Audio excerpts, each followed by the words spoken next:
Pemirsa masih di IDX Season Closing dan kami juga masih mengundang Anda untuk bisa berpartisipasi di WhatsApp interaktif kami seperti yang tertera di layar televisi Anda nantinya. Dan sebelum kita lanjutkan perbincangan, kita akan coba lihat terlebih dahulu saham-saham pilihan apa saja yang direkomendasikan dan mungkin saja bisa menjadi referensi dan lagi-lagi keputusan investasi tetap ada di tangan pemirsa IDX Channel. Dapat Anda saksikan grafis di layar televisi Anda pemirsa 4 saham pilihan yang direkomendasikan dari perbankan lapis kedua. Ada BRIS pemirsa, direkomendasikan buy, supportnya berada di posisi 2850, resistennya hingga ke 3320. Emiten rumah sakit ada HIL, hari ini naiknya cukup signifikan, supportnya di 1315, resistennya hingga ke 1510.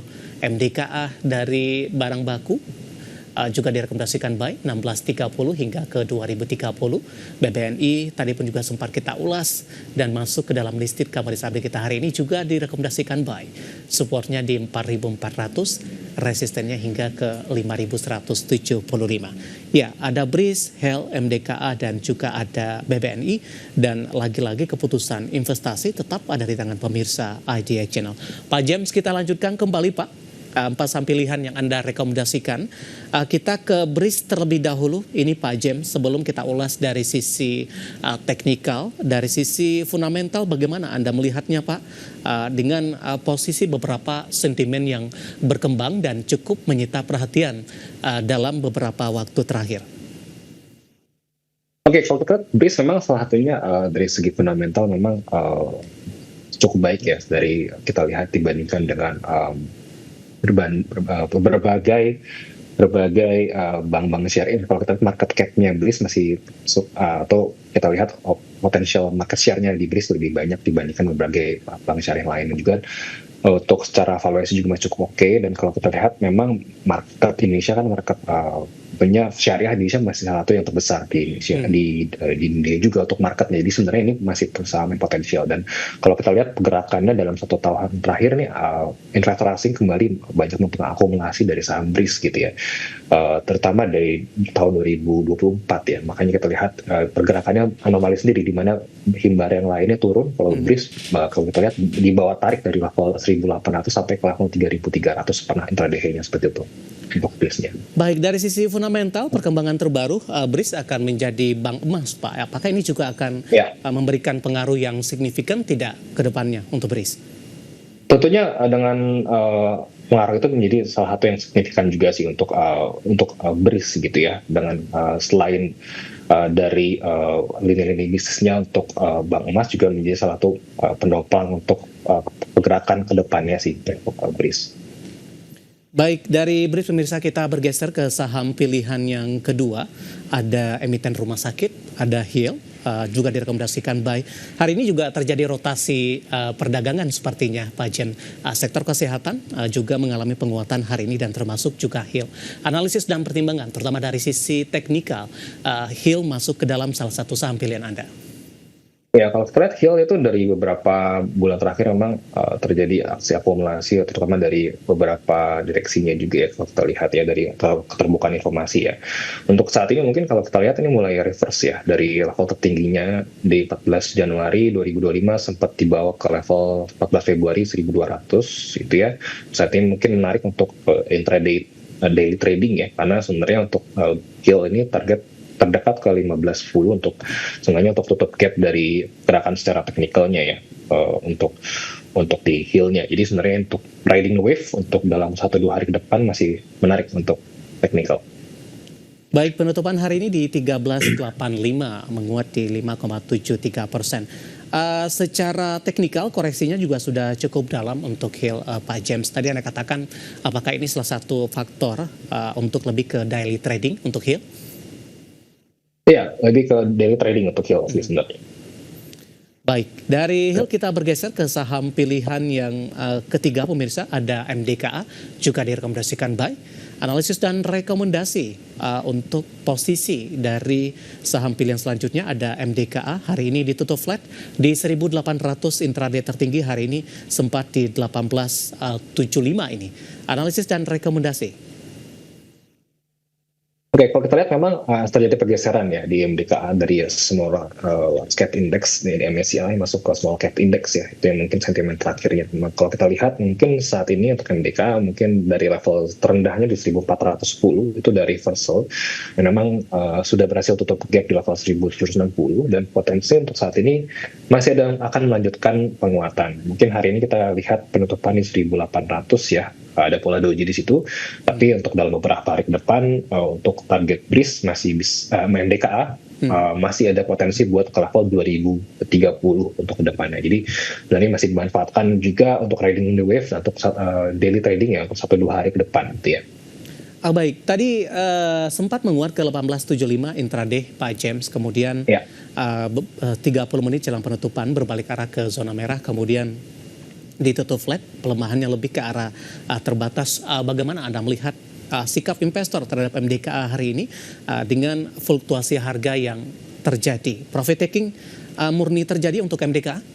Sebenarnya masih minor sih untuk profit taking karena dari segi beberapa indikator salah satunya relative strength index kita belum melihat MDKA itu masuk ke area overbought. Jadi sebenarnya masih ada ruang untuk improve dalam beberapa hari ke depan gitu. Jadi memang kalau kita lihat MDKA sebenarnya dari tanggal 12 Februari itu kan sudah menguat kurang lebih sampai saat ini hampir 28% ya, dari 1400 ke 1800 ya. Jadi wajar adanya aksi profit taking minor di level di hari ini karena sempat ke level 1875 gitu ya. Tapi secara jangka menengah sebenarnya target 2030 itu masih bisa dicapai dalam itu ini sampai dengan baik gitu ya. Intraday hari ini sempat ke 1875 level terendah di 1755. Masih besar peluang dari MDKA untuk ke atas 2000-an pemirsa dan masih direkomendasikan buy dan lagi-lagi keputusan investasi tetap ada di tangan pemirsa IDX Channel. Kita bergeser ke sampil yang terakhir ada BBNI.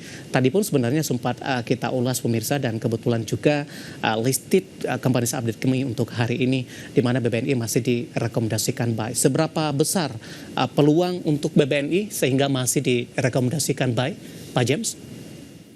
Ya, mungkin kita sudah sempat bahas ya. Memang kalau kita lihat BNI ini memang potensi buat bikin pola double bottom jika bisa berakhir di atas 5.175 atau 5.200. Memang untuk terdekat ini masih ada potensi reversal karena kalau kita lihat ya pergerakan BNI itu sudah turun dari September 2024 sempat rendahnya di level 4.070-an gitu di bulan Februari dan kita lihat dengan sentimen yang ada dengan beberapa rilis laporan keuangan dan juga sudah hampir beberapa bank itu dari laporan keuangan dan nilai positif juga dan beberapa sentimen yang ada termasuk BHI tadi sebenarnya ini masih ada potensi buat penguatan di Bank Negara Indonesia gitu ya. Level 4.880 dulu baru ke 5.175 untuk dalam jangka waktu 1-2 minggu ke depan. Baik, tapi kalau untuk lebih dari 2 minggu ke depan Pak di tengah sentimen buyback meskipun ini dilaksanakan untuk 1 tahun ke depan pasca RUPST kemudian juga di RUPST nantinya juga ada sinyal dividen begitu. Bagaimana Anda melihat potensinya paling tidak untuk 1 bulan ke depan untuk BBNI? Oke, untuk 1 bulan ke depan sebenarnya ada level resistance yang harus ditembus level 5450 ya. Ini jadi level resistance selanjutnya sebelum next targetnya sampai ke level 5.850. Jadi mungkin kalau kita lihat pergerakannya untuk BNI mungkin akan ketahan dulu di 5.5450 sampai dengan 5.500 dan mungkin kalau kita lihat apakah nanti pengumuman dividen biasanya kalau kita lihat dividennya itu cukup besar biasanya akan sedikit membawa koreksi ya untuk dari harga sahamnya gitu ya. Baik. Tapi dari sisi fundamental Pak, ini tidak hanya untuk BBNI tapi perbankan secara keseluruhan. Bagaimana melihat outlook dari kinerja perbankan big cap ini di 2025 kalau sudah kita lihat hasil dari kinerja mereka di sepanjang 2024 lalu? Oke, sebenarnya kalau kita lihat dari kinerja perbankan dalam rilis beberapa laporan keuangan dan juga kita lihat di saat ini dan dengan level PBV yang saat ini sudah cukup murah dan juga kita lihat dari berbagai saham-saham perbankan gitu ya itu kalau kita lihat dari tumbuhan kayak misalkan contohnya di BNI labanya juga naik ya mulai naik, kemudian year on year-nya dia naik 2%, kemudian dari pertumbuhan kasanya BNI juga naik 2,5% gitu ya, rasio kasa rasionya juga cukup oke. Jadi sebenarnya secara overall beberapa saham perbankan masih cukup masih dapat overweight di situ sih. Oke, 4 saham pilihan yang direkomendasikan ada BRIS, HEL, MDKA dan juga PPNI, dan lagi-lagi keputusan investasi tetap ada di tangan pemirsa IGX Channel. Kita sudah sampai di segmen terakhir dan terima kasih untuk yang masih bergabung bersama dengan kami. Pak James, waktu kita cukup terbatas. Bapak Jason dari Jakarta menanyakan AADI Pak, nyangkut di 800 Pak, analisis dan rekomendasinya. AADI ya? Iya. Oke, kalau kita lihat saat ini untuk di level ADI memang reverse ya, artian sudah rebound dari level 7.750. Ada supportnya, resistance-nya untuk terdekat potensi menuju 8.775 terdekat dulu ya. Ya, nyangkut di 8.500 di hold saja. Oh, sebenarnya kalau 8.500 masih hold aja sih sebenarnya. Tadi intraday high-nya sempat 8.525. Baik, 8.550 bahkan nih Pak. Oke, di hold saja 8.500. Kemudian menanyakan saham Adaro Pak. Ada Bapak Modesto Sitanggang, tapi tidak menyebutkan lokasinya di mana. Analisisnya, support dan resisten untuk Adaro. Oke, Adaro sebenarnya kalau kita lihat dari tanggal 12 Desember memang ada down tradisional ya. Karena kalau kita lihat untuk saat ini Adaro potensi reverse jika bisa closing di atas 2.400. Jadi memang level resistennya di 2.400 terdekatnya. Untuk supportnya mungkin bisa dijaga di level 2.150. Baik, penutupan hari ini 2260 melemah di 0,88%. Ada Nongki dari Bandung menanyakan PSAB Pak, sudah punya harga di 272, arah selanjutnya untuk PSAB? Ya, sebenarnya PSAB ini salah satu yang menarik untuk besok, potensi buat riding the wave juga. Kalau kita lihat dari kalau kita di awal Februari itu rebound dari level 216 sampai saat ini level 294. Potensi penguatan masih ada untuk PSAB. Nextnya target resisten di level 330 ya untuk PSAB-nya. Tarikan selanjutnya. Support levelnya mungkin bisa dijaga level terdekat di 260. Baik, masih dari Bandung, Jawa Barat, ada Ibu Susi menanyakan TPIA. Hari ini koreksi di 7325. Support dan resisten untuk TPIA. Ya. TPIA sebenarnya ada gap yang harus ditutup di level 8.100, jadi sebenarnya bisa jadi target terdekat ya. Jadi untuk resisten mungkin kita lihat potensi buat tutup gap di 8.100, hari ini memang koreksi 2% ya. Dengan level supportnya di level 6950, jadi mungkin dalam waktu ke depan ini gapnya harus ditutup dalam mungkin bisa di 1-2 minggu ke depan. Baik, selanjutnya menanyakan saham Toba Pak. Bapak Robertus tidak menyebutkan lokasi. Sudah ambil posisi 350, sudah profit sebenarnya. Resisten selanjutnya, kemudian untuk mengamalkan profit, apakah perlu dipasang stop loss untuk Toba?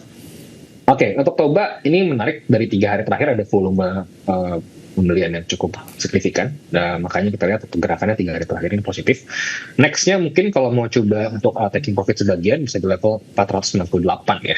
Itu jadi level resistance-nya. Supportnya mungkin saat ini apabila ternyata dia koreksi kembali mungkin di level 400 jadi level support terdekatnya. Cuma untuk saat ini mungkin masih akan potensi buat reverse kembali menuju level 498 resistance. Baik. Bapak Tanu masih dari Bandung menanyakan saham MAPA Pak. Analisisnya untuk MAPA. Ya, MAPA kalau kita lihat saat ini memang mulai keluar dari area konsolidasinya di level range pergerakan 815 sampai 855. Hari ini ditutup di 870. Untuk gerakan MAPA mungkin ke dalam beberapa hari ke depan karena kita lihat RSI-nya sudah berada di area oversold, potensi buat reverse tidaknya terdekat dulu di kasus 920 resistance-nya. Untuk support sama di level 830. Baik, selanjutnya Bapak Inder dari Bali menanyakan saham Rampa RAAM. Hari ini naik signifikan 12%. Di harga Rp500 nyangkut nih Pak. Masih bisa hold tidak untuk RAM?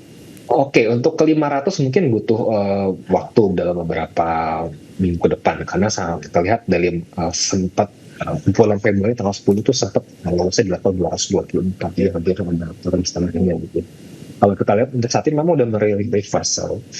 Mungkin yang harus dijaga untuk level resistance untuk sampai ke level 500 adalah di level 460 dulu ini. Kalau 460-nya berhasil tembus, nampaknya Bapak bisa kembali lagi ke 500. Oke, boleh averaging down tidak Pak? Untuk saat ini masih menarik untuk averaging down kalau dapat harga di bawah di dekat 360-an. Oke, Ibu Soba dari Bali menanyakan saham WINE Pak. Heten Bali Tbk WINE sudah punya di 390 nyangkut, penutupan hari ini di 282. Oke, WINE ya, kalau kita lihat memang cukup volatile, mungkin hati-hati karena pergerakannya saat ini kalau kita lihat di tanggal 14 Februari ini sempat intraday high 378, kemudian koreksi di level 288, dan untuk saat ini untuk pergerakan dari WINE menguji level resistance terdekat di 316, support levelnya terdekat di 250 ya. Baik. Analisis untuk WINE dan tampaknya sekaligus mengakhir kebersamaan kita untuk kali ini. Waktu kita cukup terbatas. Sebenarnya masih ada beberapa pertanyaan. Bapak Arianto menanyakan BBRI. Dan tadi pun juga sempat kita ulas secara detail. Kemudian Aces, Bapak Anggia dari Bekasi. Dan kami mohon maaf dan silakan bergabung lebih awal di program dan di perdagangan hari selanjutnya. Pak James, terima kasih juga sudah berpartisipasi. Sehat selalu Pak. Terima kasih Pak David dan teman-teman Ariksana. Sehat selalu. Ada Bapak James Evan Tumbuhan, Head Investment Spesialis Bahana Sekuritas. Dan pemirsa jangan lupa saksikan program Prime Market Highlight yang akan tayang pada pukul 20 waktu Indonesia Barat. Karena urusan masa depan harus terdepan. Aku investor saham, saya David San Oval dan seluruh kerabat kerja yang bertugas pamit undur diri. Sampai berjumpa kembali.